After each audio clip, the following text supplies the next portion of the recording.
झालो बळीबंद होवो निया शरणागत केला घरा तरी घावा ठाई पाडीला ठेवा हाता चढे धन ऐसे रचिले कारण केला घरा तरी घावा ठाई पाडीला ठेवा तुका म्हणे मिठी पायी देऊन केली सुटी केला घरा तरी घावा ठाई पाडीला ठेवा विठ्ठल विठ्ठल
झालो बळीवंत होवो निया शरणागत केला घरा तरी घावा ठाई पाडीला ठेवा सेवेसाठी घेतलेला अभंग संत श्रेष्ठ जगदवंद जगद्गुरु श्री तुकाराम महाराज यांचा अतिशय उत्कृष्ट असा वारकरी संप्रदायामध्ये अतिशय प्रसिद्ध असणारा असा आणि आपल्या सगळ्यांना त्यांना प्राप्त झालेली स्थिती सांगणारा असा अभंग आहे विठ्ठल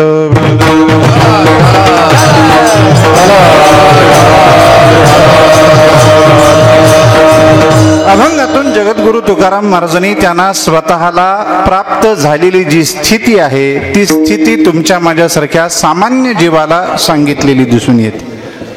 महाराज म्हणतात झालो बळीवंत, मी बळीवंत झालो बाबा, या स्थितीला मी प्राप्त झालो.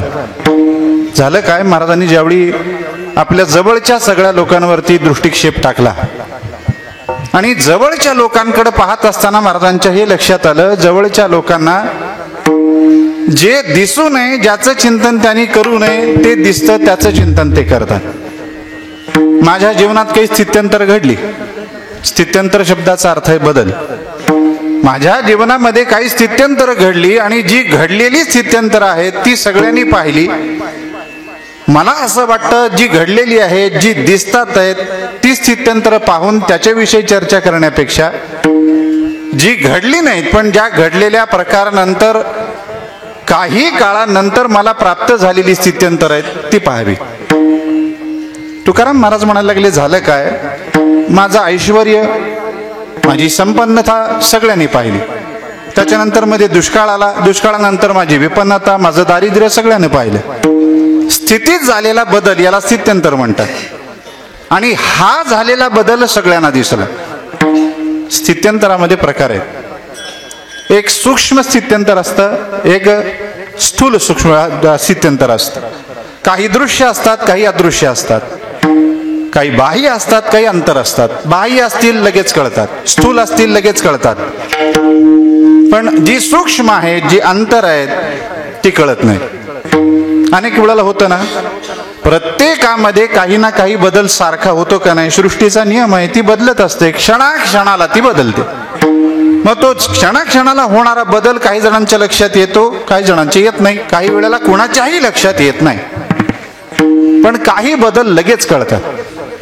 अनेक मंडळी आमच्या सारख्या महाराज लोकांना भेटल्यानंतर म्हणतात, महाराज मागच्या वर्षीपेक्षा तब्येत सुधारली बरं. कशावरून सुधारली बाबा? नाही, मागच्या वर्षीपेक्षा ढेरीचा आकार वाढला. सगळ्यांची नजर आमच्या ढेरीवरच का असते मला अजून कळालं नाही. एक गणपती बाप्पाच्या ढेरीवर सगळ्याची नजर आणि दुसरी कीर्तन करायच्या, विठ्ठल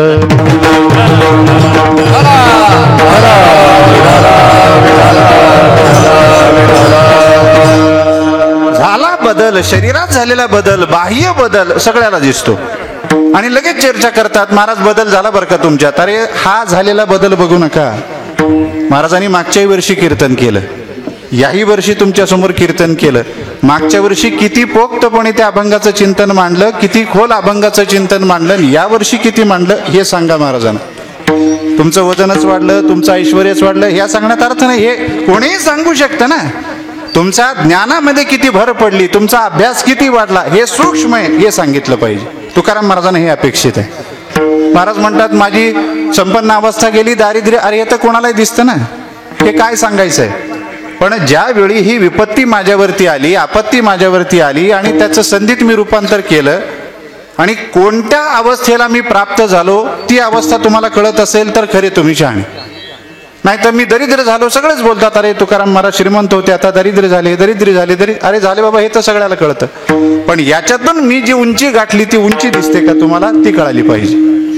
महाराजांना अपेक्षित होतं हे माझ्यात घडलेलं स्थित्यंतर सगळ्यांना कळावं आणि ते ज्यावेळी कळत नाही हे कळालं त्यावेळी महाराजांनी ठरवलं आपणच सांगायचं. कारण आपण जोपर्यंत सांगणार नाही तोपर्यंत समाजाला कळणार नाही. एका दिवशी महाराजांनी कीर्तनामध्ये सगळ्याला सांगायला सुरुवात केली, झालो बळीवंत. बाबा मी बळीवंत झालो. काय आपल्यासारखी मंडळी जमलेली कीर्तनाला. कीर्तन झालं, सगळ्यांनी सांगितलं महाराजाला, आम्हाला कळालं महाराज आपली स्थिती काय आहे ते आमच्या लक्षात आलं. सगळ्यांनी महाराजांना नमस्कार केला, निघून गेली. महाराजांनी रात्री पडल्या अंथरुणावरती विचार केला, किती जणांना आपली स्थिती आपण सांगितली. जेवढी कीर्तनाला मंडळी आली तेवढीच. पण एवढीच मंडळी आहेत का, गावात आणखी नाहीत ना, त्यांना आपण आपली स्थिती सांगितली नाही. मग गावातल्या प्रत्येकाला कळाली पाहिजे. आणि मग दुसऱ्या दिवशी महाराजांनी काय केलं, जो भेटेल त्याला सांगायला लागले, झालो बळीवंत, मी बळीवंत झालो, मी बळीवंत झालो. बर, एक नाही, दोन नाही, 15 दिवस महाराजांनी सगळ्याला हेच सांगायला सुरुवात केली. 15 दिवस जगद्गुरु तुकाराम महाराज एकच वाक्य सतत बोलतात. हे पाहिल्यानंतर सगळ्यांना महाराजांविषयी संशय यायला लागला. काय झालं काय महाराजांना, असं काय एक सांग, बरं सांगून झालं सगळ्याला, पुन्हा तेच काय सांगतात. महाराजांची कीर्ती दूरवर पसरलेली होती. ही बातमी तिथपर्यंत पोचायला वेळ लागला नाही. ज्यांना जगद्गुरु तुकाराम महाराजांचं नाव माहिती होतं प्रत्येकाच्या कानावरती हे गेलं. आजकाल तुकाराम महाराज एकच बोलतात, झालो बळीवंत, झालो बळीवंत. देऊपासून थोड्या अंतरावरती एक गाव, त्या गावात एक महाराजांचा एकनिष्ठ भक्त राहायचा. त्याच्या कानावरती पडलं, अरे तुकाराम महाराज एवढाच बोलतात, झालो बळीवंत म्हणतात, याचा अर्थ काय आपल्याला लक्षात आला, पण ते कशाने बळीवंत झाले हे काय आपल्यापर्यंत पोहोचलं नाही. मग काय करा, काही नाही, सरळ तुकाराम महाराजांकडे जा, त्यांच्या चरणाला लागा, त्यांना विचारा आणि आपलं चित्त समाधान करून घ्या. याच्याकरता म्हणून त्यांनी आपलं गाव सोडलं, देवक्षेत्र गाठलं. देहूत आल्यानंतर तिथल्या मंडळींना विचारलं, काऊ म्हणायचं तुकाराम महाराज कुठे राहतात? त्याला भेटली ती मंडळी सज्जन होती, आणि सज्जन मंडळींनाच पत्ता विचारणं योग्य असतं. काही मंडळी अशी भेटतात, आजकाल तसं राहिलं नाही, पण माग मला एकदा दोनदा अशांची भेट झाली. पत्ता विचारल्यानंतर ते खालून वरपर्यंत एकदा बघतात. काय बघायसारखं असतं? पत्ता विचारायच्या आधी मी तोच आहे, विचारल्यानंतर तोच, खालून वरपर्यंत काय बघायचं? पण त्यांना असं दाखवायचं असं, तुम्ही इथं नवीन आहेत का? अरे नवीन आहेत म्हणून तो पत्ता विचारतो ना, माहीत असलं तर तुला विचारलं कोणी असतं? मग काही मंडळी मुद्दाम चुकीचं सांगतात.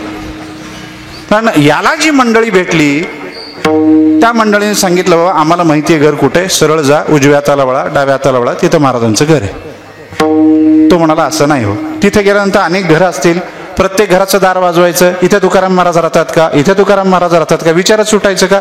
नाही, मला महाराजांच्या घराची काहीतरी खूण सांगा, खूण. दुसरा म्हणाला मी सांगतो.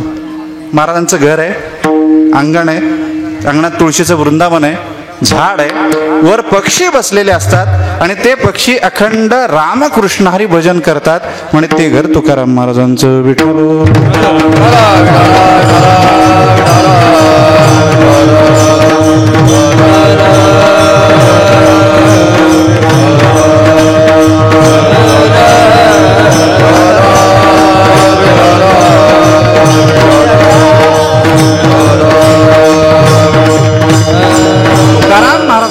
संगतीचा हा परिणाम होता. त्यांच्या संगतीत आलेला तुमच्या माझ्यासारखा मनुष्य नावाचा प्राणी तर भजन करायचाच, रामकृष्ण हरी म्हणायचा, नामस्मरण करायचाच, पण पक्षी सुद्धा रामकृष्ण हरी भजन करायचे. हे लक्षण ऐकल्या त्या लक्षण सांगणाऱ्यालाच याने नमस्कार केला. म्हणजे बाबा काय लक्षण सांगितलं, एवढं बारीक लक्षण सांगितलं, बहुतेक तुमचं रोजचं जाणं आहे महाराजांकडं. तो म्हणाला हो, रोज महाराजाच्या चिंतनाला मी जातो, रोज संध्याकाळी तिथं असतो, त्याच्याने मला माहिती आहे. पण हे सांगतात तसे सरळ जा, उजव्या हाताला वळा, डाव्या हाताला जा, तिथे काही घर आहेत, त्याच्यात या लक्षणाने युक्त असणारं घर दिसलं, समजायचं तुकाराम महाराजांचं. हा बिचारा निघाला, डावं उजवं करत आला, त्या भागात काही घरं बघायला लागला. त्याला काही घरं अशी दिसली ज्या घरासमोर अंगण होतं, पण अंगणात तुळशीचं वृंदावन नव्हतं. आता घर आहे, अंगण आहे, किंवा घर आहे, अंगण नाही, पण घर आहे आणि तुळशीचं वृंदावन नाही, असं घर कोणाचं असतं? मला एवढं कळतं, असं घर आपल्या लोकांचं तरी नसतं. घर आहे, घरात तुळशीचं वृंदावन नाही, आपल्या लोकांचं घर नाही. मी तर म्हणतो, ज्या घरात तुळशीचं वृंदावन नाही आणि ज्याच्या गळ्यामध्ये तुळशीची माळ नाही, अशाकडं बघू सुद्धा नाही, आपली दृष्टी सुद्धा अशांवरती टाकू नये. त्याला लक्षात आलं, हे घर तर आपल्या लोकांचं नाही, तुकाराम महाराजांचं असणं शक्य नाही. पुढे गेला, अंगणात तुळशीचं वृंदावन दिसलं, झाड नाही. पुढे गेला, झाड दिसलं, पण पक्षी बसलेले दिसले नाही. त्याच्या पुढे गेला, झाडही दिसलं, पक्षीही दिसले, पण ते रामकृष्ण हरी म्हणेनात. त्यांनी स्वतःला दोष द्यायला सुरुवात केली. म्हणे काय आपण दुर्दैवी आहोत. तुकाराम महाराजांच्या गावी आलो, तुकाराम महाराजांच्या गल्लीत आलो, तुकाराम महाराजांच्या घराच्या जवळ आलो, पण महाराजांचं घरही सापडत नाही, महाराजांचं दर्शन होत नाही. अजून किती मोठं दुर्दैव असावं, किती दुर्दैव आपलं. स्वतःच्या दैवाला दोष द्यायला लागला. शेवटी त्यांनी विचार केला, म्हणे 2-4 घर शिल्लक आहेत, पाहावं आपल्या भाग्यात जर महाराजांची भेट असेल होईल, नसेल तर होणार नाही. म्हणून पुढचं घर पाहिलं, सगळ्या लक्षणांनी युक्त निघालं. घर आहे, घरासमोर अंगण आहे, तुळशीचं वृंदावन, झाड, झाडावर पक्षी बसलेले, रामकृष्ण हरी म्हणायला लागले. एवढा आनंद झाला. हे घर तुकाराम महाराजांचं. त्यांनी महाराजांच्या अंगणात प्रवेश केला.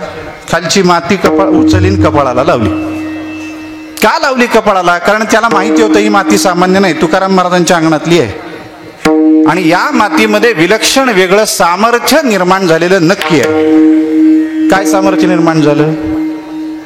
त्यांनी विचार केला, या मातीतल्या एखाद्या तरी कणाला जगद्गुरु तुकाराम महाराजांचे चरण स्पर्श झाले असतील आणि ज्या मातीच्या कणाला संतांचा चरणाचा स्पर्श होतो, तिच्यामध्ये तुमच्या माझ्यासारख्या जीवाच्या मागं लागलेली जन्म मरण परंपरा नष्ट करण्याचं सामर्थ्य निर्माण होतं. संत चरण रज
चरण रज लागता सहज, संत चरण रज लागता सहज, वासनेचे बीज जळून जाय. काय होतं, संतांचे चरण रज आपल्याला येऊन लागले, सहज जरी लागले, सहज म्हणजे आपली इच्छा नाही, एखादा संतांच्या चरणाला लागलेला रज उडत यावा, रजकण उडत यावा, आपल्यावरती पडावा, आपल्या अंतःकरणातलं वासनेचं बीज त्यांनी नष्ट करावं, इच्छा नाही.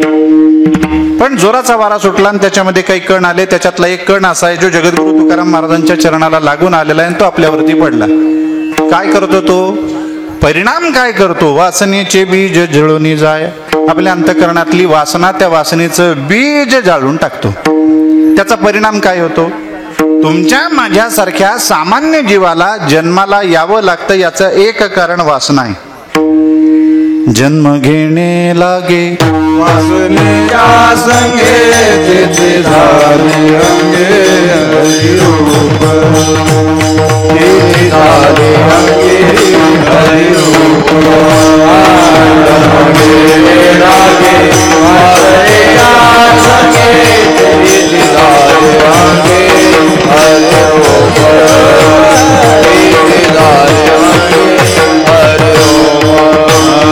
जन्म घेणे लागे वासनेच्या संगे, तेथे झाले अंगे हरिरूप, तेथे झाले अंगे हरिरूप. जन्म घेणे लागे वासनेच्या संगे, तेथे झाले अंगे हरिरूप, तेथे झाले अंगे हरिरूप. वासनेचा संग होय अंतकाळी, तरी तपोवारी जन्मधरी, तरी तपोवारी जन्मधरी. वासनेचा संग होय अंतकाळी, तरी तपोवारी जन्मधरी, तरी तपोवारी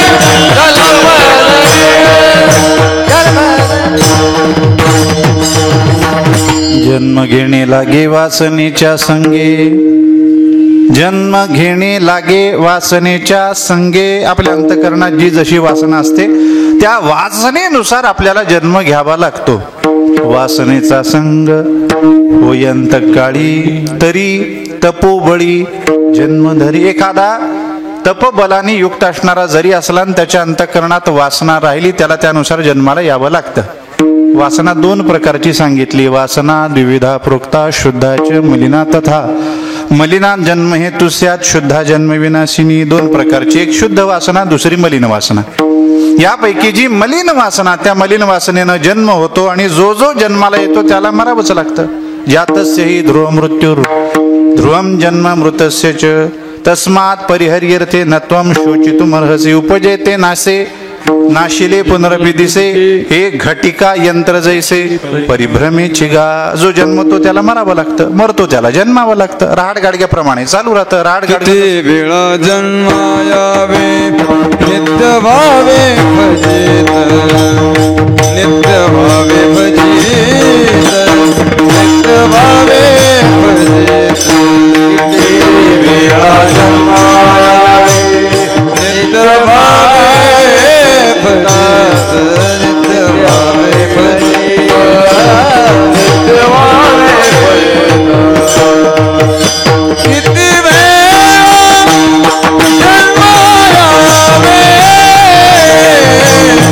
नित्य भावे भजित, नित्य भावे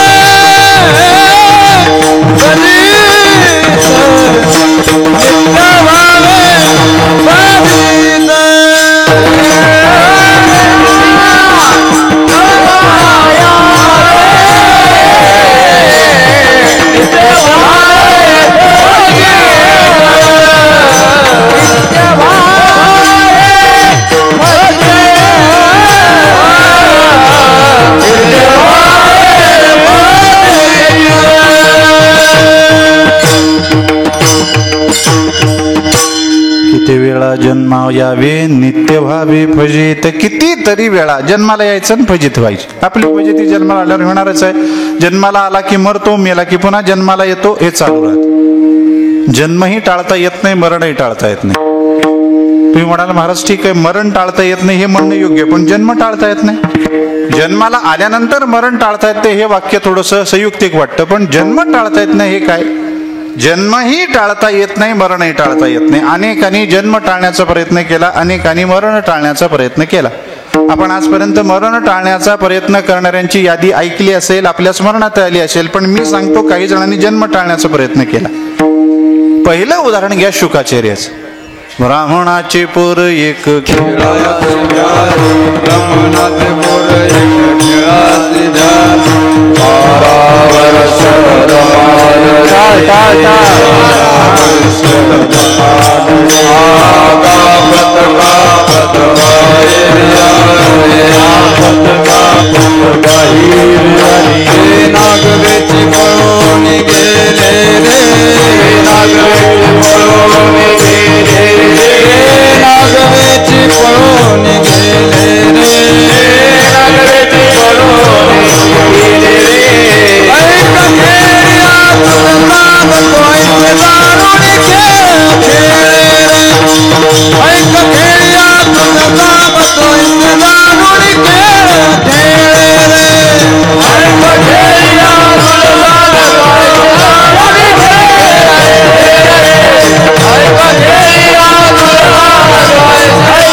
ऐक खेळ्या ब्राह्मणाचे पोर एक खेळासी व्याले ते 12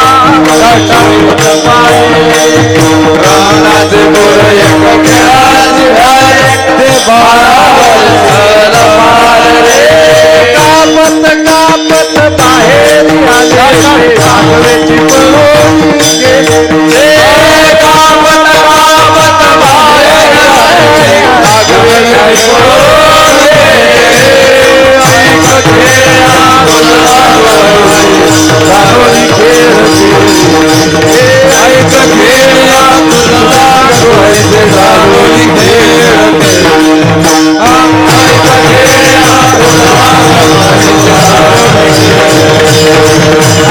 ऐक खेळा तुझा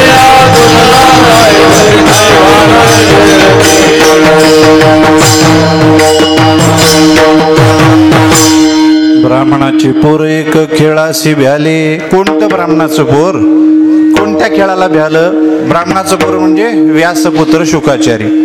कोणत्या खेळाला भ्यालं? या प्रपंचरूपी संसार रूपी खेळाला ते भ्यालं. काय केलं त्याने? ते 12 वर्षे लपाले रे. लेकरू भिल्यानंतर काय करतो? लपून बसत. तसा शुकाचार्य घाबरल्यानंतर त्यांनी काय केलं? लपून बस. कुठं लपून बसले? आईच्या पोटात. किती वर्ष? 12 वर्ष. एकाने हे प्रमाण ऐकलं आणि मला म्हणायला लागले महाराज काही सांगता का? काही बोलायचं? एखादं बाळ, एखादं अर्भक आईच्या पोटात 12 वर्ष राहू कसं शकतं? काही सांगायचं का? बरं ऐकणारे तुमच्या समोरची मंडळी अशी असतात, तुम्ही जे सांगताल त्याला मान हलवतात. मी म्हणलं बाबा आम्ही सांगतो त्याला हलवत नाही, संत सांगतात त्याला हलवतात. आम्ही संत सांगतात तेच सांगतो ना. आम्ही आमच्या मनाचं काही सांगत नाही. नामदेवरांनी आम्हाला सांगितलं म्हणून आम्ही तुम्हाला सांगितलं. 12 वर्ष एखादं बाळ आईच्या गर्भात राहू कसं शकतं? मी त्यांना अगदी ताजं उदाहरण दिलं. म्हणलं बाबा पंढरपुराची घडलेली घटना. याच गल्लीत मी तुम्हाला एक मुलगा असा दाखवतो जो आईच्या गर्भामध्ये 14 महिने होता. मग त्याला 14 महिने राहता आलं. शुकाचार्य 12 वर्ष राहू शकणार नाही? सरळ आहे ना. तो म्हणाला ठीक आहे मान्य करू, तो 14 महिन्यांनी आला असेल बाहेर, पण हे 12 वर्ष कसं शक्य आहे महाराज? 12 वर्षाच्या मुलाची उंची किती, त्याचं वजन किती, त्याचा आकार केवढा? एवढं मूल जर झालं तर आई पोट फाटून मरणार नाही का? मी त्यांना नमस्कार केला. म्हटलं तुम्हालाही नमस्कार, तुमच्या बुद्धीलाही नमस्कार.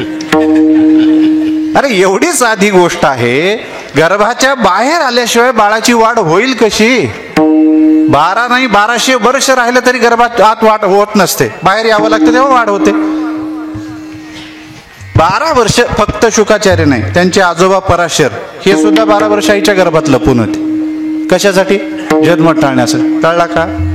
नाही. भगवंतानी जामीन स्वीकारला, बाहेर बोलवलं.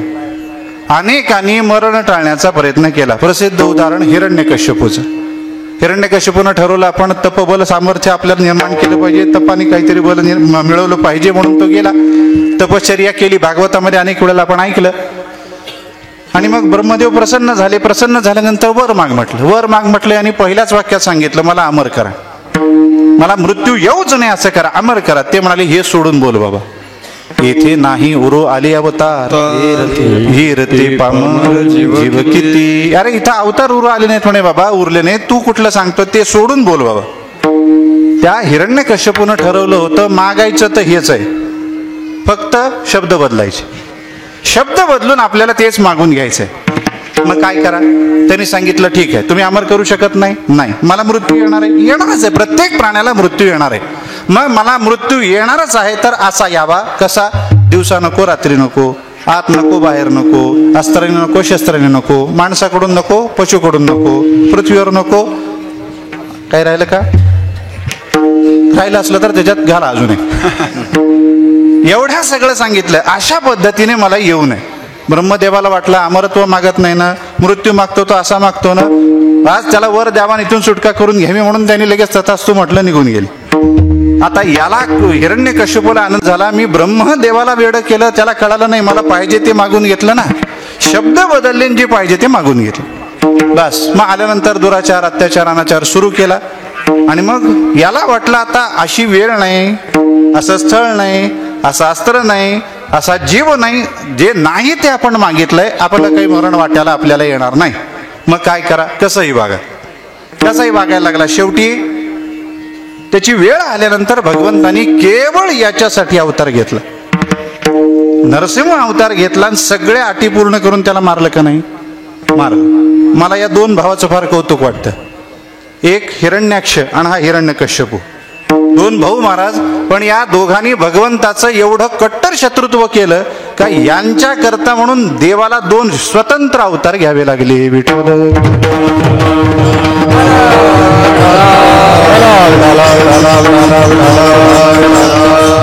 म्हणून माणसानं भक्ती करावी ती अशी करावी का त्याच्यासाठी देवाला यावं लागावं, नाहीतर शत्रुत्व असं करावं, देवाशी वैर असं करावं का त्याच्यासाठी म्हणून देवाला यावं लागावं, तर जन्मावं, नाही तर काय जन्मून अर्थ आहे. सगळ्या अटी पूर्ण करून भगवंतानी त्याचा वध केला. भागवतामध्ये आपण ऐकलं असेल, ऐकलंय की नाही मला माहिती नाही, पण भगवंतानी ज्यावेळी त्याचा वध केला, ते आतडे गळ्यात घालून फिरायला लागले. तिथं ब्रह्मदेव आले. ब्रह्मदेवाला पाहिल्या पाहिल्या भगवंतानं सांगितलं, याच्या पुढे विचार करून वर द्या, नाही तर मला असं रूप घ्यावं लागतं. न माणूस ठेवला न पशु ठेवला. हिरण्याक्ष हिरण्यकश्यप, त्याच्याकरता भगवंतानी स्वतंत्र अवतार घेतला. मरण टाळण्याचा प्रयत्न केला, टाळता आलं नाही. जन्मही टाळता येत नाही, मरणही टाळता येत नाही, पण हे टळू शकतात कशाने, केवळ संतांचे चरण रज लागले तर. हे सगळं त्याला माहिती होतं, म्हणून त्यांनी त्या अंगणातली माती उचलली, कपाळाला लावली. तुम्ही म्हणाल महाराज ठीक आहे, तुकाराम महाराजांच्या अंगणातली माती त्यांनी कपाळाला लावली, आता आमच्या अंगणात मातीच आहे, ती जर समजा एखाद्याने कपाळाला लावली तर त्याला काय मिळतं. संतांच्या अंगणातली माती कपाळाला लावली तर त्याला त्याच्या मागची जन्म मरण परंपरा नष्ट होते, आणि आपल्यासारख्याच्या अंगणातली माती जर एखाद्याने कपाळाला लावली त्याचीच माती होते, दुसरं फलच नाही, त्याचीच माती, दुसरं काही फल नाही. त्यांनी विचार केला आता महाराजांचं दर्शन घ्यायचंय, आत जाऊन दर्शन घ्यायच्या आधी एकदा, हे घर म्हणजे सामान्य नाही, मंदिर आहे, आतली देवता जगद्गुरु तुकाराम महाराज. आपण काय करतो, मंदिराकडे येत असताना लांबून पहिल्यांदा मंदिराचा कळस दिसतो का ते पाहतो, कळसाचं दर्शन घेऊन मग नंतर आत येऊन आतल्या देवतेचं दर्शन घेतो. त्याने ठरवलं आपण पहिल्यांदा कळसाचं दर्शन घ्यावं, म्हणून महाराजांच्या छताकडे पाहिलं त्यांनी. ते सगळं छत पाहून म्हणायला लागलं, हे घर महाराजांचं. महाराजांचं घर होतं कसं, महाराजांनी सांगितलं, पाहुणे घरासी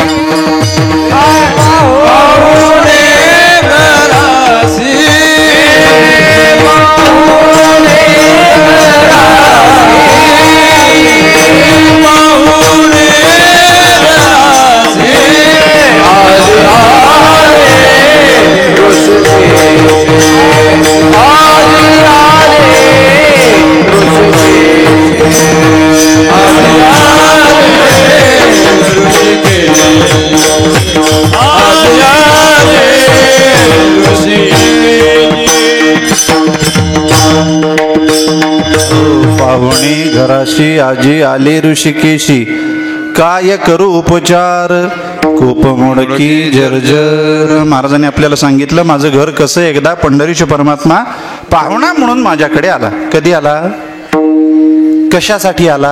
आपण तुकाराम महाराजांचं चरित्र थोडंसं वाचा. विजेच्या आधी जी वारी येते की नाही एकादशी, त्याच्या आधी जी दशमी, त्या दशमीला परमात्मा आला. कशासाठी आला? त्याला कण्याची दशमी म्हणतात. कशासाठी आला? तुकाराम महाराजांना विनंती करायला, महाराज चला आता वैकुंठात, पुष्कळ झालं तुम्ही नाही ते करमत नाही मला, वैकुंठात चला बोलवायला. भागवताचा शेवट आपण पहा. ज्यावेळी बराच काळ सरल्यानंतर भगवंतांनी नुसतं अजून मनातही आणलं नव्हतं अवतार समाप्तीचं, पण देवादिकांना करमना म्हणून सगळे देवादिक तिथं आले. ब्रह्मदेव आले, देवाला विनंती करायला लागले, देवा तुमच्याशिवाय आम्हाला करमत नाही, चला. ज्याच्याशिवाय इतरांना करमत नाही तो म्हणतो तुकाराम महाराजाला तुमच्याशिवाय मला करमत नाही. ते बोलवाय करता तुकाराम महाराजांकडे देवाला, पाहुणे घराशी आजी आले ऋषिकेशी. परमात्मा पाहुणा म्हणून आला, अचानक आला, दारामध्ये उभा राहिला. आता अचानक जर कोणी अशी मोठी व्यक्ती दारात आली तर आपली अवस्था काय होईल? जी आपली अवस्था तीच तुकाराम महाराजांची झाली. आपल्याला वाटतं आता काय करावं, एवढा मोठा मनुष्य दारात आला, आता काय करावं बाबा, आपण आपला अवतार नीट करावा, घर नीट करावं, त्यांना बसायला द्यावं, काय काय उपचार कोणते करावेत. महाराजांनी तेच ठरवलं, काय करावं कळना, काय करू उपचार. आपल्याकडं पाहुणा आला म्हटल्यानंतर काही उपचार करण्याची पद्धत आहे. पहिल्यांदा त्यांना आपण पाय धुवायला पाणी देतो, पाय पुसायला टॉवेल पंचा देतो, बसायला आसन व्यवस्था काही तर खुर्ची वगैरे करतो, चहा पाणी जेवणा खाण्याचं मुक्कामाचं आपण पाहत असतो. पहिल्यांदा काय केलं जातं? पाय धुवायला पाणी. आता काही मंडळी म्हणतात महाराज हे काय खेड्यातल्यासारखं, गावंढळ लोकांसारखं त्यांचा शब्द आला की पाय धुवा पाय धुवा. पाय काय धुवायचे असतात? प्रत्येक वेळेला बाहेर पाय धुवायला लावतात. कशा करता? हे नावं ठेवणारी अनेक मंडळी आहेत. असे जे ग्रहस्थ होते ज्यांनी अनेक वेळेला या गोष्टीवर मला सांगितलं, सुनवलं, नावं ठेवली. मी त्यांना 2 वर्षाखाली फोन करून म्हटलं आता कळालं का बाहेर पाय धुवायचे? कळालं नाही? बरं झालं, कीर्तन सफल झालं. विठ्ठल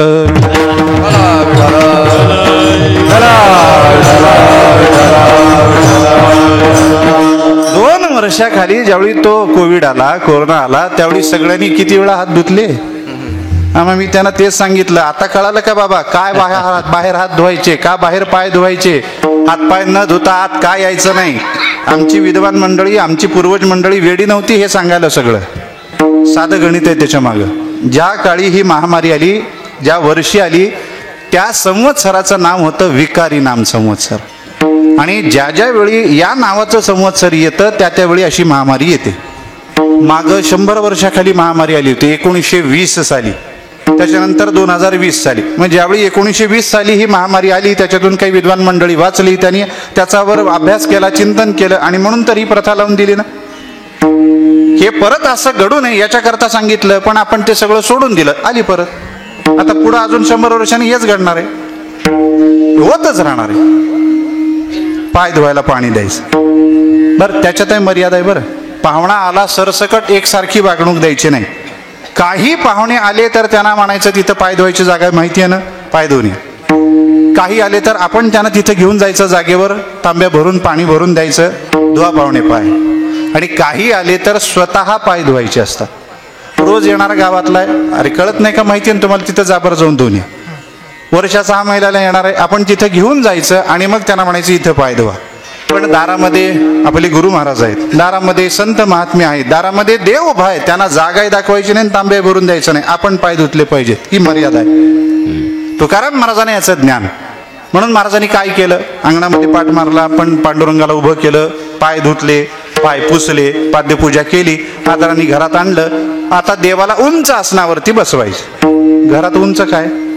तुकाराम महाराजांनी विचार केला, उंच म्हणजे खुर्ची लागते, पलंग लागतं, आपल्याकडे काहीच नाही. हा म्हणे बाज आहेत, एक बाज घेऊन यावी. धावत पडत तुकाराम महाराज गेले, देवा थांबा, तुम्हाला बाज घालतो बसायला. बाजेला हात लावला, ज्या बाजेला हात लावा ती मोडकी. घरी मोडकिया बाजावरी वाकडाच्या शेतात, मोडकिया बाजावरी घरी मोडकिया बाजावरी वाकडाच्या शेतात, वाकडेला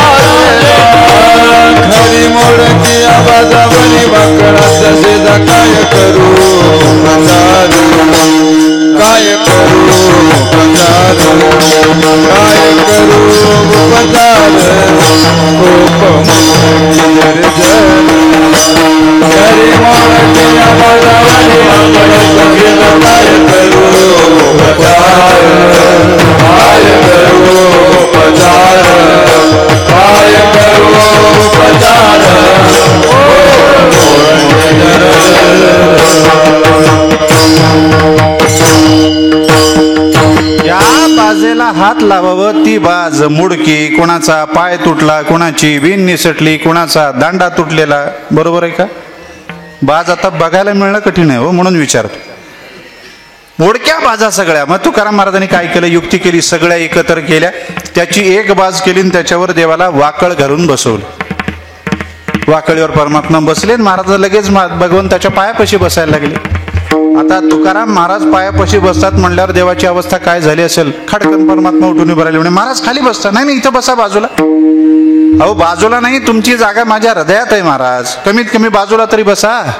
तुकाराम महाराज म्हणाले, देवा मला बसू द्या, मला कळतं कुठं बसलं पाहिजे, मला बसू द्या इथं. का पण माझ्या बाजूला बसा ना तुम्ही, जागा रिकामी नाही का आहे ना, का बसत नाही? तुकाराम महाराजांनी सांगितलं, देवा आता बऱ्या बोलानं मला इथं बसू द्या पायापाशी.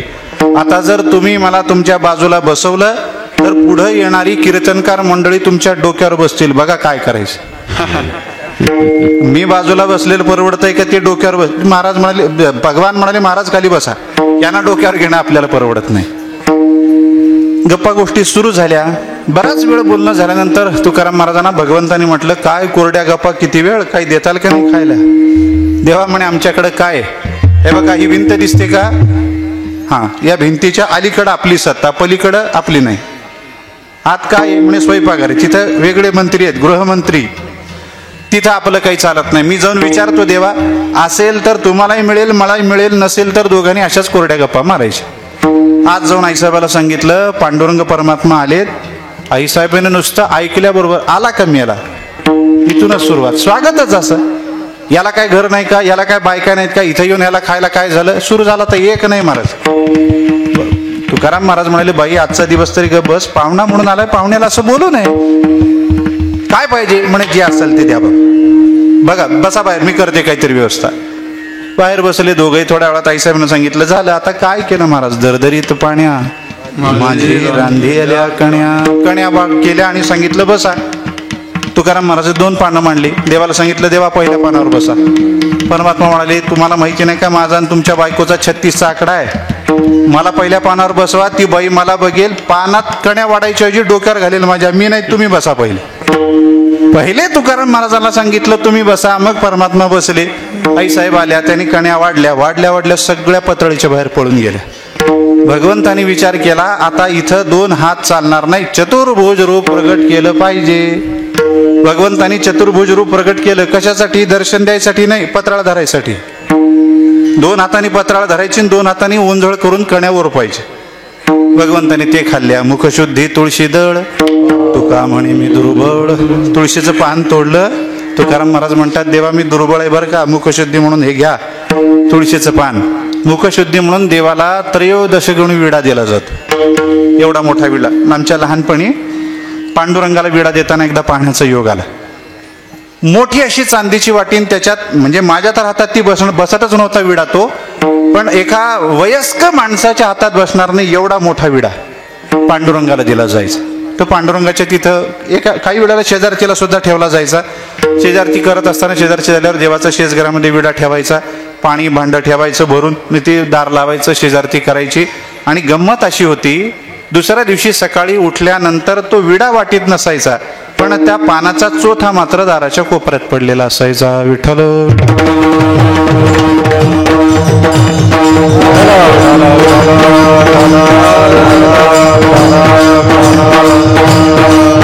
एवढा मोठा विडा देण्याचं सामर्थ्य माझ्यात नाही देवा, हे घ्या. हे सगळं वर्णन करत असताना महाराजांनी सांगितलं, कोप मोडकी जर्जर. माझं घर कसं मोडकळीत आलेलं. आम्ही सदैव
सुडके जवळी येता चोर धाके जावो पुढती भिके कुतरे घर राखे ते महाराज म्हणतात आम्ही सदैव सुडके म्हणजे दारिद्र्य जवळ येता चोर धाके आमच्या जवळ यायला चोर घाबरतात इतकं दारिद्र्य आमच्याकडे आहे जावो पुढती भिके ज्यावेळी आम्ही गावामध्ये बाहेर भिक्षाटनासाठी जातो किंवा इतर वेळी कामासाठी कुठं जातो त्यावेळी काय होतं आमच्या घराचं रक्षण कोण करतं कुतरी घर राखेती तुम्ही घरातून बाहेर जाता त्यावेळी तुमच्या घराचं रक्षण तुमच्या घराला लावलेली दारं करतात पण आमच्या घराचं रक्षण गावातली मोकाट कुत्री करतात म्हणजे महाराजांना हे सांगायचंय आमच्या घराला दार म्हणजे काय नुसती चौकट आहे पटच नाही छत कसं सगळं मोडकळीला आलेलं त्याने हे सगळं पाहिलं म्हणायला लागलं हे घर महाराजांचं तुकाराम महाराजांचे अभंग घ्यावेत त्याच्या खालची तुका म्हणे ही नाममुद्रा खोडावी तिथं आपलं नाव घालावं महाराजांचे अभंग आपल्या नावानं प्रसिद्ध करावेत असं करणारा तो सालू मालो त्याचं घर कसं राजाच्या राजवाड्यासारखं महाराजांचं घर असं जाऊ दे म्हणे प्रारब्धाचा भाग आहे प्रारब्ध अनुकूल होतं तोपर्यंत महाराजांनी ऐश्वर्य भोगलं प्रतिकूल झालं महाराजांना दारिद्र्य वाट्याला आलं आपण काही त्याच्या डवळाडोळ करू शकत नाही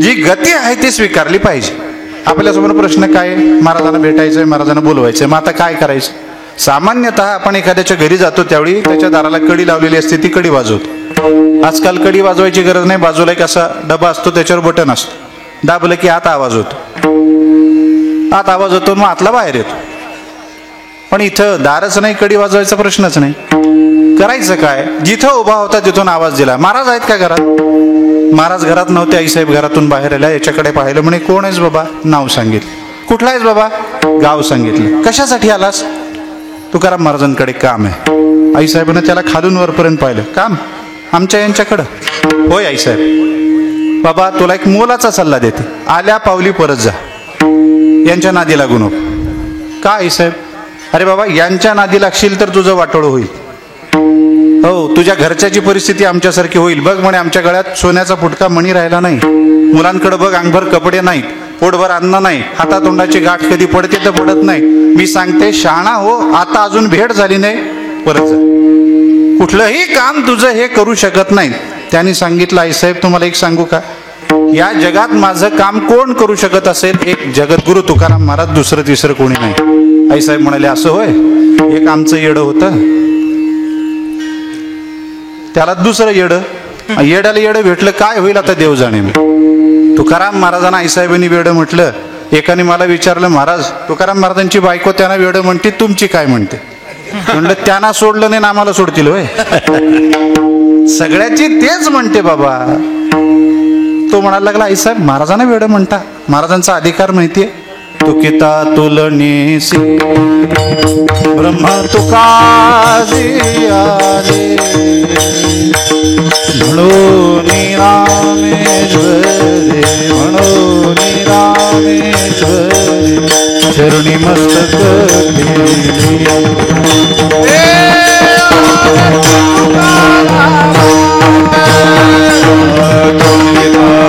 तुलनेसी ब्रह्म तुकाजी आले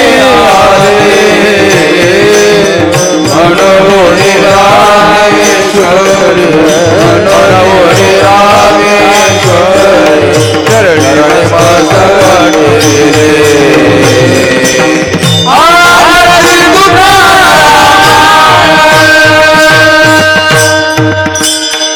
तुकिता तुलनेसी ब्रह्म तुकासी आले म्हणून रामेश्वरी चरणी मस्तक ठेविले आरती तुकारामा तुकाराम महाराजांची ही योग्यता त्यांना वेड म्हणताय साहेब काय बोलावं तुम्हाला बरं जाऊ द्या म्हणे तुमचा प्रश्न आहे मला आत्ता तुकाराम महाराज कुठे भेटतील सांगा आईसाहेब म्हणाले कुठं काय बाबा एक तर ठिकाण आहे त्या भंडारा डोंगरावर बसले असतील जा काही नाही उठसूट म्हणे गळ्यात तो भोपळा घेतात भोपळा कळाला का हा भोपळा घेतात आणि त्या काळ्याचं नाव घेत बसतात भोपळा म्हणजे विणा काळा म्हणजे पांडुरंग आईसाहेबाच्या दोन ठरलेल्या संकल्पना त्या काळ्याचं नाव घेत बसतात म्हणे या काळ्याने तरी माझं वाटोळ केलं पांडुरंगाची आठवण झाली आणि आईसाहेबांनी शिव्या घालायला सुरुवात केल्या यानं परत एकदा आईसाहेबाकडे पाहिलं म्हणायला लागला काय बाई एकदा नवऱ्याला शिव्या देते एकदा देवाला शिव्या देते गंमत आहे म्हणे गंमत काय देवानी गंमत केली बायको अखंड शिव्या घालते नवरा मात्र अखंड त्याचं भजन करतो नामस्मरण करतो अशी विजळ जोडी कशी काय लावली बाबा थोडी बघून तरी देवानी जोडी लावायला पाहिजे. अशा देव चुकला कसा काय? एक लक्षात घ्या, देव चुकत नाही. चुकतो तो तुमच्या माझ्यासारखा माणूस. देव चुकत नाही आणि त्यातही जोडी लावताना तर अजिबात नाही. मग ती तुकाराम महाराजांची असू द्या नाही तर आपली असू द्या. अनेकांना तक्रार असते अनेकांची, माझी जोडी थोडी चुकली. अरे थोडी चुकली नाही, ही मिळाली हेच बघ. चुकाय बिकायची भानगडच नाही तिथं. आणि देव तर चुकत नाही बाबा. त्याच्या लक्षात आलं काही नाही, देव काही चुकणारा नाही. जोडी बरोबर लावली. दोघांचंही देवावरती प्रेम तेवढंच आहे, भक्ती तेवढीच आहे. फक्त भक्तीत फरक असा आहे, आई साहेबांची भक्ती विरोधी स्वरूपाची, तुकाराम महाराजांची अविरोधी स्वरूपाची. आई साहेबांच्या भक्तीला विरोध भक्ती म्हणतात भक्तिशास्त्रात, किंवा विरोधासक्ती म्हणतात, नारदांनी सांगितलं. तशी भक्ती आई साहेब करतात. असू द्या म्हणे, अधिकार सारखा आहे, आपल्याला काही देणं घेणं नाही. आपल्याला पत्ता मिळाला, आपण महाराजांकडे जावं. त्यांनी सरळ भंडारा डोंगर गाठला. तुकाराम महाराजांना पाहिलं, त्यांच्या चरणावरती दंडवत ठोकला. दंडवत ठोकत असताना त्याचं मस्तक त्यांच्या पायावर आदळल्यामुळे त्यांची नामसमाधी भंग पावली. महाराजांनी डोळे उघडले, पाहतात तर कोणीतरी पायाशी लोटांगण घालतो. उठवलं त्याला, उठ बाबा, कोण आहेस, कशासाठी आलास, का केलंस हे सांग. त्यांनी नाव गाव सांगितलं. म्हणे महाराज, माझ्या मनात एक प्रश्न आहे. काय प्रश्न आहे बाबा? माझ्या कानावरती असा आलेला आहे, आपण अखंड एकच वाक्य उच्चारता, झालो बळीवंत. मी बलवान झालो, बळीवंत झालो सगळ्याला सांगता. आमच्या गावापर्यंत ही बातमी आली, पण कशाने आपण बलवान झालात हे आम्हाला कळालं नाही. तेवढं आम्हाला सांगाल का? महाराज म्हणालो, सांगतो ना, अभंगाच्या पहिल्या चरणात.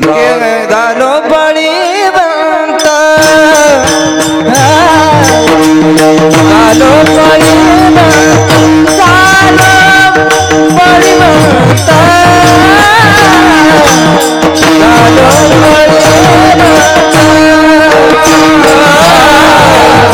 झालो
Gopal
झालो बळीवंत होवो निया शरणागत केला घरा तरी घावा ठाई पाडी येला टेबा. तरी विचारला महाराज आपण बळीवंत झालो हे जगाला सांगता, कशाने झाला ते आमच्यापर्यंत पोचलं नाही, कृपा करून तेवढं सांगाल का? महाराज म्हणाले सांगतो. झालो बळीवंत हो निया शरणागत, देवाचा शरणागत झालो, देवाची शरणागती स्वीकारली आणि त्याच्याने मी बळीवंत झालो म्हणजे बलवान झालो. तो म्हणाला महाराज आपण जे शब्द वापरले त्याचा अर्थ नीट विचारात घेऊन अभंगाची रचना केली का? महाराज म्हणायला लागले काय चुकलं? काय चुकलं? अहो चूक एकच आहे म्हणे, तुम्ही झालो बळीवंत म्हणता म्हणजे मी बलवान झालो असा त्याचा अर्थ झाला. आणि या वाक्याचा अर्थ काय होतो? तुम्ही ज्या अर्थी आता म्हणता मी बलवान झालो, त्या अर्थी या आधी तुम्ही बलवान नव्हतात हे तुम्हीच कबूल केल्यासारखं आहे. एखाद्याने जर म्हटलं मी शहाणा झालो, काय कबूल केलं त्याने? मी आता शहाणा झालो, आधी नव्हतो, कबूल केलं का नाही? तसं महाराज तुम्ही आधी बळवंत नव्हतात, बलवान नव्हतात, आता झाला, स्वतःच्या मुखाने कबूल करता. महाराज म्हणाले मला तीच कबुली द्यायची, मला तेच सांगायचंय. मी आधी बलवान नव्हतो म्हणजे अजिबात बल माझ्यात नव्हतं, बलहीन होतो असा त्याचा अर्थ नाही. सामान्य जीवामध्ये जेवढं बल असायचं किंवा असतं तेवढं आहेच आहे, होतच माझ्यात. पण आता मी भगवंताला शरणागत झाल्यानंतर, भगवंताची शरणागती स्वीकारल्यानंतर जेवढं बळ मला प्राप्त झालं तेवढा बलवान मी आधी नव्हतो, हेच मला सांगायचं. तो म्हणाला ठीक आहे. एका प्रश्नाचं उत्तर मिळालं. दुसरा असा आहे, तुम्हाला एक गोष्ट माहिती आहे का? काय बाबा, जगात कोणी कितीही मोठा बलवान असू द्या, त्याच्यापेक्षा बलवान त्याची इंद्रिय असतात. पटतंय का? महाराज म्हणाले हो माहिती आहे, व्यासाने तर लिहूनच टाकलंय ना. कोणी बलवानच नाही, व्यास तर म्हणतात विद्वान जरी असला तरी. मात्रा स्वस्रा दोहित्रावा विविक्ता सुनो भवेत बलवान इंद्रिय ग्राम विद्वांसम अपि कर्षते. व्यासाने एकदा काय केलं, या श्लोकाची रचना केली, जैमिनीला सांगितलं लिहा बाबा. जैमिनी व्यासाचे शिष्य होते. व्यासाने रचना करायची आणि त्यांनी लिहून घ्यायची. ते लिहायला लागली. मात्रा स्वस्रा दोहित्रावा विविक्ता सुनो भवेत. घरातली कोणती आपली मायमाऊली असू द्या, आपली मुलगी असू द्या, सून असू द्या, आई असू द्या, कोणीही असू द्या, बहीण असू द्या, त्यासोबत आपण एका आसनावर बसायचं नाही. का बसायचं नाही? बलवान इंद्रिय ग्राम, आपली इंद्रिय बलवान असतात. विद्वांसम अपि कर्षति, विद्वानांचं सुद्धा ते आकर्षण करून घेत असतात. 1.5 श्लोक लिहून घेतला, पण हा पुढचा अगदी पाव तुकडा लिहित असताना जैमिनी विचार करायला लागले, विद्वांसम अपि कर्षति म्हणजे विद्वानांचं सुद्धा इंद्रिय आकर्षण करतात. म्हणजेच विद्वानांची इंद्रिय विद्वानांच्या ताब्यात नसतात, त्यांच्यापेक्षा ती बलवान असतात असा अर्थ झाला. व्यासाने पाहिलं काय झालं, जैमिनी लिहिणं पुढचं राहिलेलं श्लोक पूर्ण होऊन जाईल ना. नाही म्हणे महाराज मला असं वाटतं थोडा बदल करावा, विद्वांसम अपीच्या ऐवजी नापी करावं. विद्वानाला सोडून इतरांना सगळ्यांना ते आकर्षण करून घेतात असा त्याचा अर्थ होईल. व्यास म्हणाले नाही, मी म्हणतो ते लिहायचं, एक सुद्धा बदल करायचं नाही. अहो पण मला पटत नाही, तुला पटो न पटो, मी सांगतो ते लिहायचं. लिहित असताना संशय घ्यायचा नाही. व्यासोब्रुते न संशय हा, बस व्यास बोलतो, संशय घ्यायचा नाही, लिहून काढ. त्याने लिहिलं पण पटलं नाही. व्यासांच्या लक्षात आलं. व्यासाने ठरवलं काही नाही, थोड्या काळाने याला हे पटवून दिलं पाहिजे. मग काय करा, 1 महिनाभराचा काळ जाऊ दिला. महिन्याभरानंतर संध्याकाळच्या वेळी ते जैमिनी आपल्या झोपडीत काहीतरी लिखाण करत बसलेले. अचानक दगडातून आले, विजांचा कडकडाट झाला आणि मुसळधार पाऊस सुरू झाला. जैमिनी विचार करायला लागले, आता तर हा पावसाचा काळ नाही, वर अवकाळी पडायचा सुद्धा काळ नाही ना. हो, जुन्या काळी अवकाळी सुद्धा काळावर पडत होता. आता कशालाच काळ वेळ राहिली नाही, कधीही पाऊस पडतो. आणि कसा काय पडायला लागला, पावसाच्या धाराकडे ते बघायला लागले. एवढा जोराचा पाऊस पडतो बघायला लागले. आणि एकदम बघत असताना दारातून पाहत होते बाहेर, त्याला दिसलं कुठली तरी मनुष्याकृती आपल्या आश्रमाकडे येते आहे. कोण आहे बाबा माणूस, थोडंसं बघावं. बारीक नजर केली, बघायला लागले. ती आकृती जवळ आल्यावर लक्षात आलं, अरे हा पुरुष नाही, ही स्त्री आहे, ही महिला आहे. हे पाहिल्याबरोबर त्याने हातातलं उचलून बाजूला ठेवलं. दारापाशी आले. म्हणे कोण आहे, कोणाची आहे, कशी काय आली बाबा चुकून वाटीकडं, आपल्याला काही करून त्यांना परत केलं पाहिजे. पहिल्यांदा तरी त्यांना घरात घेतलं पाहिजे, आपल्या झोपडीत घेतलं पाहिजे. ते ओले झालेले आहेत, ते सगळं त्याचं ते ओलं पण गेलं पाहिजे, त्यांना काहीतरी व्यवस्था केली पाहिजे, तर प्रकृती बिघडू नये हा भाव त्याच्या मागे. दाराजवळ गेलेले त्यांनी त्या बाईला बोलवलं, ओ बाई म्हणे इकडे या, इकडे आत या, माझ्या झोपडीत या. ते म्हणाले येऊ कशी बाबा, तुम्ही कोण काय नाही, मला काही माहिती नाही, ओळख नाही, पाळख नाही, यायचं कसं. म्हणे बाई काळजी करू नका, तुम्ही तुमच्या घरच्या पुरुषांवर जेवढा विश्वास ठेवता तेवढा माझ्यावर ठेवा. मी कोण आहे माहितीये? व्यासांचा शिष्य जैमिनी आहे मी. डोळे झाकून माझ्यावरती विश्वास ठेवा. हा परिचय दिल्यावरती मायमाऊली आपली आली. झोपडी त्यानंतर पाहिलं पूर्ण भिजून गेलेली. यांनी लगेच जे काही वाळलेले कपडे होते ते दिले. म्हणजे याच्याने पुसा, हे नेसा, तिथं बसा, सगळं झालं. आणि मग थोडा वेळ गेला. पाऊस काही थांबे ना. शांत किती वेळ बसणार? हे या कोपऱ्यात, त्या कोपऱ्यात. 15-20 मिनिटानंतर हळूहळू जैमिनीने बोलायला सुरुवात केली. कोण आहेत बाई आपण? कुठल्या आहात? गाव कोणतं? वडिलांचं नाव काय? विचारणा सुरू केली. मग विचारत थोडंसं अंतर कमी झालं. मग जैमिनीचा परिचय म्हटल्यानंतर जैमिनीने परिचय द्यायला सुरुवात केली. विद्वान मनुष्य म्हणल्यावर काय कमी महाराज ज्ञानाला? अनेक गोष्टीचं ज्ञान लीलया त्यांनी द्यायला सुरुवात केली. दोघांचं अंतर थोडं अजून कमी झालं. आणि मग कमी झाल्यानंतर अचानक जैमिनीच्या अंतःकरणात भावना निर्माण झाली. म्हणजे ज्यावेळी असा उदास काळ असतो, ज्यावेळी सगळ्या वातावरणामध्ये उदासीनता पसरलेली असते, अशा वेळी कोणीतरी आपलं असं गप्पा मारायला जर आपल्याजवळ असलं तर खराच काळ आनंदाचा जातो. असं कोणीतरी आपल्याला सोबतीला पाहिजे. असं कोणीतरी कशाला? हिलाच विचारावं ना. म्हणून त्या जैमिनीने विचारलं, का हो बाई तुमचं लग्न झालं? म्हणे नाही झालं. का नाही झालं? म्हणे माझी अट. काय अट आहे? म्हणे विचित्र अट आहे. माझी अट ऐकल्या कोणताही मुलगा आलेला पळून जातो, त्याला पूर्ण करणं होत नाही. म्हणे काय अट आहे सांगा बरं? म्हणे काय अट नाही, अट एकच आहे.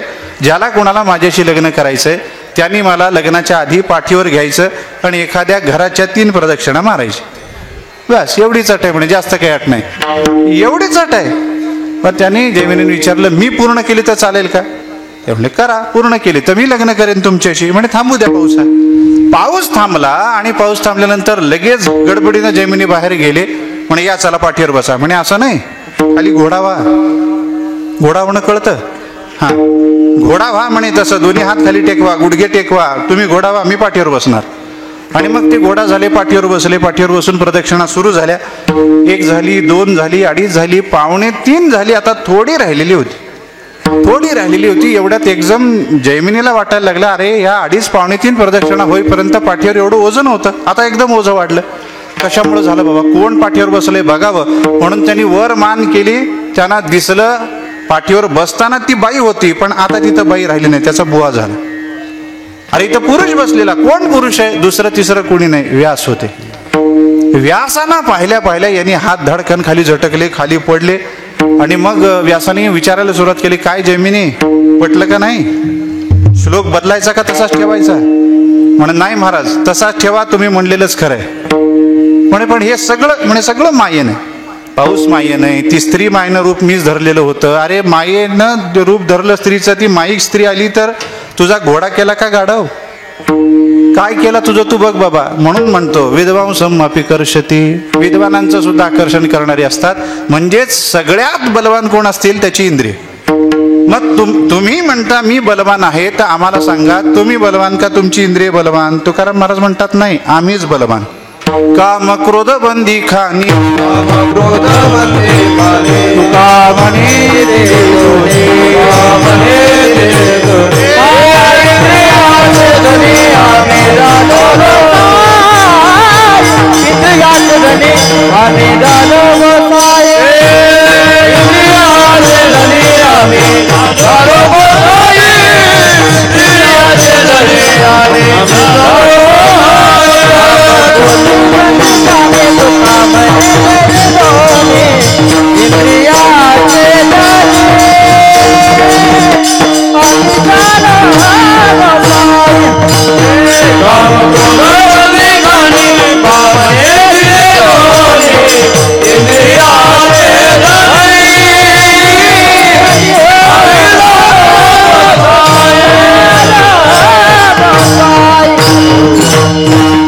काम क्रोध बंदीखानी, तुका म्हणे दिली दोन्ही. इंद्रियाचे धनी आम्ही झालो गोसावी. महाराज म्हणायला लागले, कामाला क्रोधाला आम्ही बंदीखान्यात टाकलं, त्याच्यामुळं आम्ही इंद्रियाचे धनी मालक गोसावी झालो.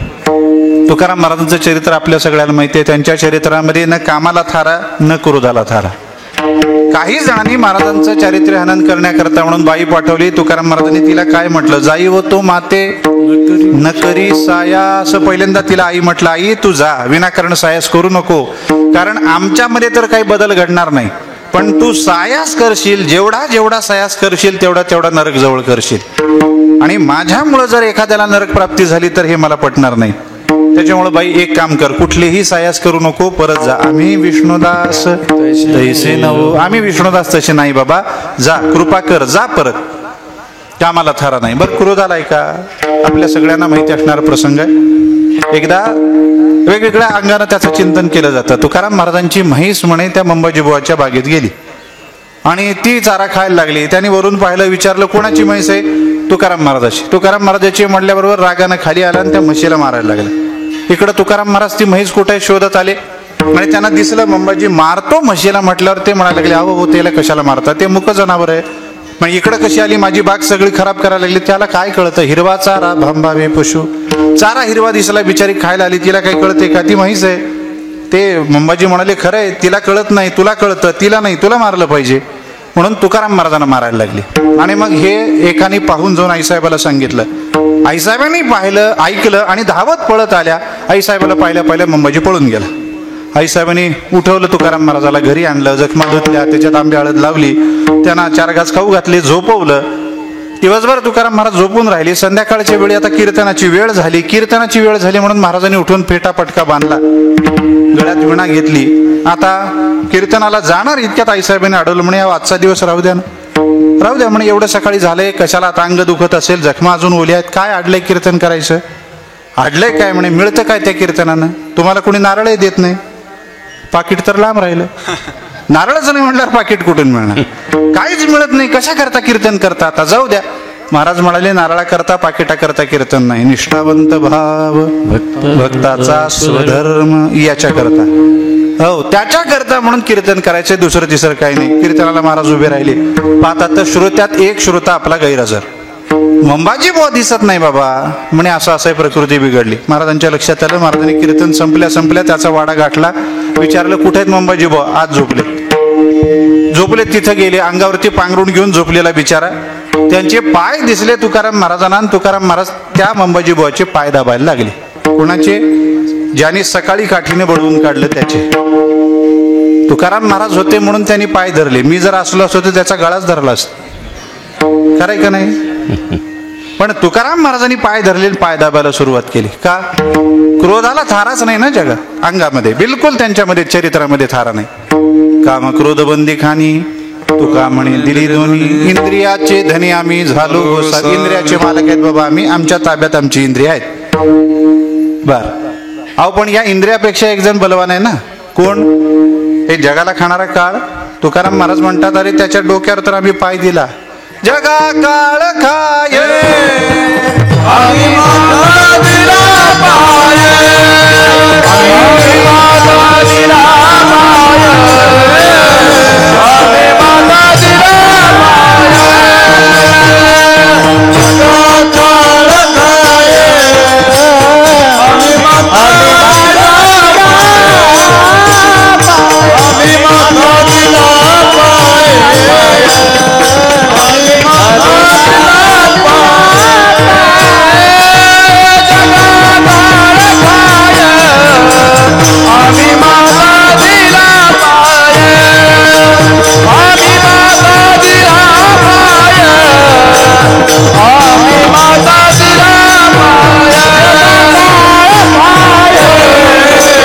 आम्ही माता दिला पाय, आम्ही माता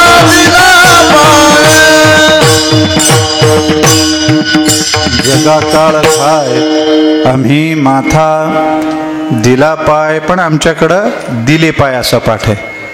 दिला पाय दिले पाय, काय अंतर आहे? दिले पाय मला जास्त योग्य वाटतो. काय होतं दिला पाय अर्थ केला तर? आम्ही माथा दिला पाय. आम्ही शब्द काय कसा घ्यायचा, दिला शब्द कसा घ्यायचा? आम्ही शब्द ज्यावेळी दिला शब्द आपण वापरतो त्यावेळी आदरार्थी एकवचनी आम्ही एकट्याने पाय दिला असा अर्थ घ्यायचा. पण दिले पाय असं जर केलं तर महाराज म्हणतात आम्ही म्हणजे कोण? आम्ही सगळ्यांनीच, सगळ्या संतांनी काय केलं? एक एक पाय काळाच्या माथ्यावर दिला. एक पाय ज्ञानोबरायांचा, एक पाय नामदेवरायचा, एक पाय सावतोबरायचा, एक पाय गोरोबा काकाचा, एक पाय चोकोबरायचा, एक पाय नाथ महाराजाचा, एक पाय तुकाराम महाराजाचा, एक पाय निळोबा. सगळी जेवढी संत मंडळी असतील तेवढ्या संतांनी एक एक पाय दिला. किती पाय झाले? अनेक झाले. म्हणून आम्ही माथा दिले पाय. एक नाही, सगळ्यांनी मिळून अनेक पाय त्याच्या डोक्यावर ठेवून आम्ही वर गेलो बाबा. भागवतातलं उदाहरण आहे, ज्यावेळी ध्रुव निघाले त्याला घेऊन जायला विमान आलं. आता विमानात ते चढून बसणार इतक्यात काळ आला, मूर्त रूप घेतलं, खाली मान घालून उभं राहिला, त्याच्या डोक्यावरती माथ्यावरती पाय ठेवून ध्रुव विमानात बसून निघून गेले. आम्ही माथा दिले पाय. जगाला काळ खातो ना बाबा, त्याच्या माथ्यावर आम्ही पाय देतो, तोही आमच्या ताब्यात, त्याच्यापेक्षा आम्ही बलवान आहोत. ठीक आहे, पण या सगळ्यांपेक्षा एक जण बलवान आहे ना. कोण? तो देव. त्याच्यापेक्षा तुम्ही बलवान आहात का? महाराज म्हणायला लागले, होय तुका म्हणे आम्ही देवाहुनी बळी राहिलो हे निराळी ठेवून आशा. अरे बाबा, आम्ही देवापेक्षा बलवान आहोत, आमच्या एवढा बलवान कोणीच नाही. कसे काय झालात महाराज? होवनिया शरणागत. त्याची शरणागती स्वीकारली आणि आम्ही त्याच्या एवढेच म्हणा, त्याच्याहून अधिक म्हणा, बलवान झालो एवढं खरं. आमचा देव किती बलवान, बळिया माझा पंढरीराय. जो या देवांचाही देव. सगळ्यात बलवान कोण असेल तर तो परमात्मा. पण त्या परमात्म्याचे आम्ही अंकित झाल्यामुळं बळियाचे अंकित.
बळियाचे अंकित आम्ही झालो बळीवंत.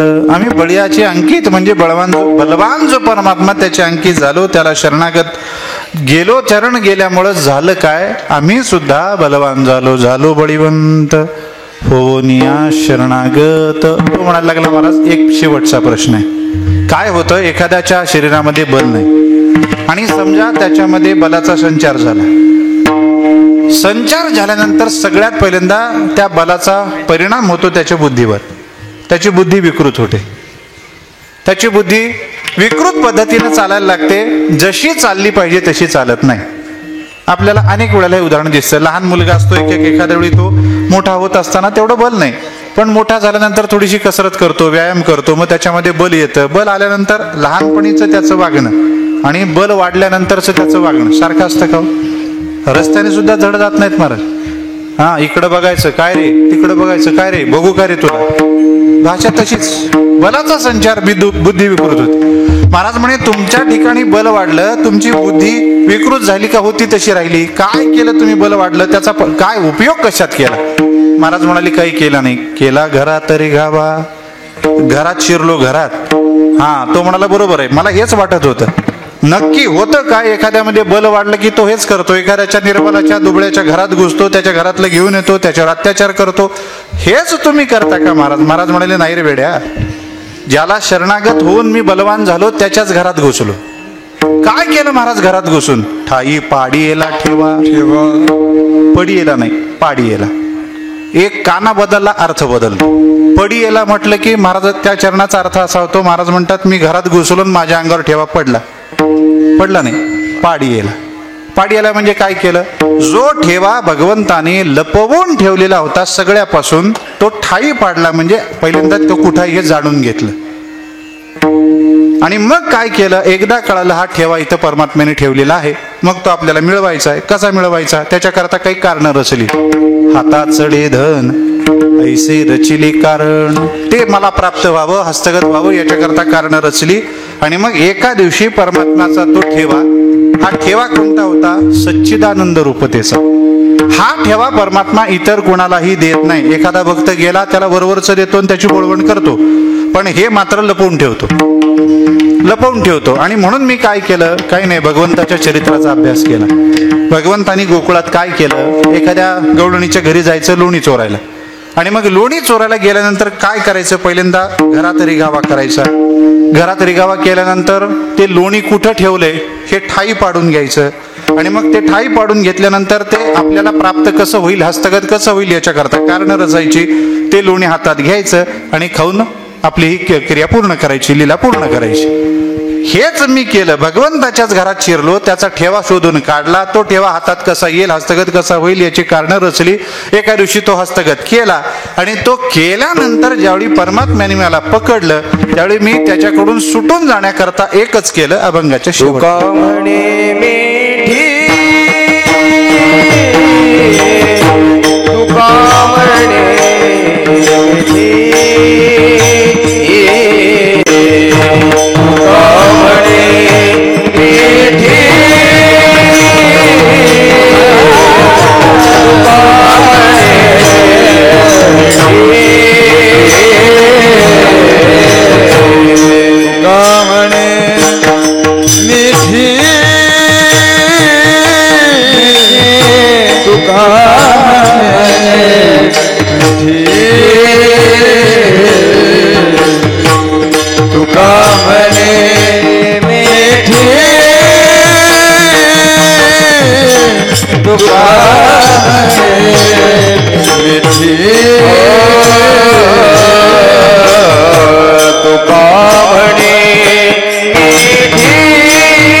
पडेला पडलेला ठेवा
पडेला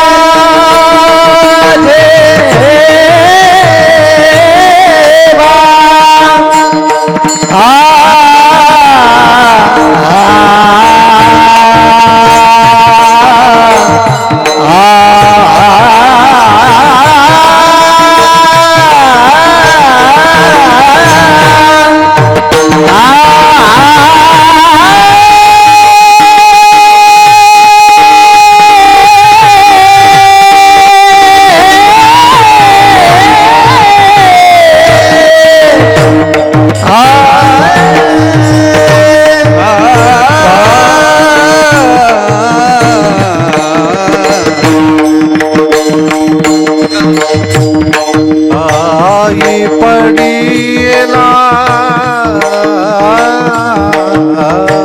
ठेवा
तुका म्हणे मिठी पायी देवनी केली सुटी केला घरा तरी घावा ठाई पाडी येला ठेवा. महाराज म्हणायला लागले हा ठेवा ज्यावेळी हस्तगत झाला त्यावेळी परमात्म्यांना लक्षात आलं अरे माझा ठेवा याने हस्तगत करून घेतलेला आहे.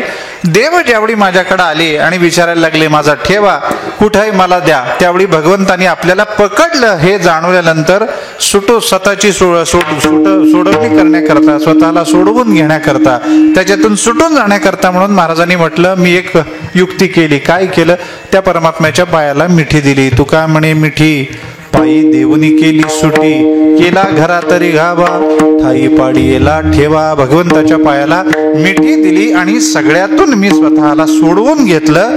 हे तुकाराम महाराजांनी आपल्याला स्थितीचं वर्णन केलं. कशासाठी? आपणही भगवंताला अनन्य भावाने शरण जावं, आपणही तुकाराम महाराजांसारखंच बलवान व्हावं, आपणही भगवंताच्याच घरात रिघावा करावा, आपणही भगवंताच्याच घरातला भगवंतानं लपवून ठेवलेला ठेवा तो ठाई पाडून घ्यावा, तो हस्तगत करून घ्यावा आणि आपणही भगवंताच्या पायी मिठी देऊन या संसारातून सुटून जावं. याच्याकरता म्हणून महाराजांनी आपल्या स्थितीचं वर्णन आपल्याला अभंगातून करून सांगितलं. महाराजांची अपेक्षा हीच आहे, मी सांगितल्यानंतर एखादा तरी मी जे सांगितलंय ते आचरणात आणेल आणि स्वतः कृतार्थ होऊन जाईल. याच्याकरता म्हणून महाराजांनी आपल्याला अभंगातून सांगितलं. यथामती झालेली सेवा पंढरीश परमात्म्याच्या चरणी, माऊली ज्ञानोबराय तुकोबराय यांच्या चरणी, सद्गुरू गुंडा महाराजांच्या, वैकुंठवासी महाराजांच्या चरणी अर्पण करतो. अनेक वर्षापासून आपण इथं हा सप्ताह करतो. गेल्या 5-7 वर्षापासून इथे येऊन सेवा करण्याची संधी मला प्राप्त झाली. भगवंताच्या चरणी प्रार्थना हीच आहे, सप्ताह करणारी मंडळी, आयोजक, संयोजक, नियोजक, निमंत्रक मंडळी, आपण सज्जन श्रोते मंडळी, ही गुणजन टाळकरी मंडळी, सप्ताहाला सहकार्य करणारा प्रत्येक व्यक्ती, या प्रत्येकाला भगवंतानी उदंड आयुष्य द्यावं, आरोग्य द्यावं, ऐश्वर्य द्यावं आणि अखंड सगळ्यांकडून सेवा करून घ्यावी प्रार्थना करतो. थांबतो. ज्ञानेश्वर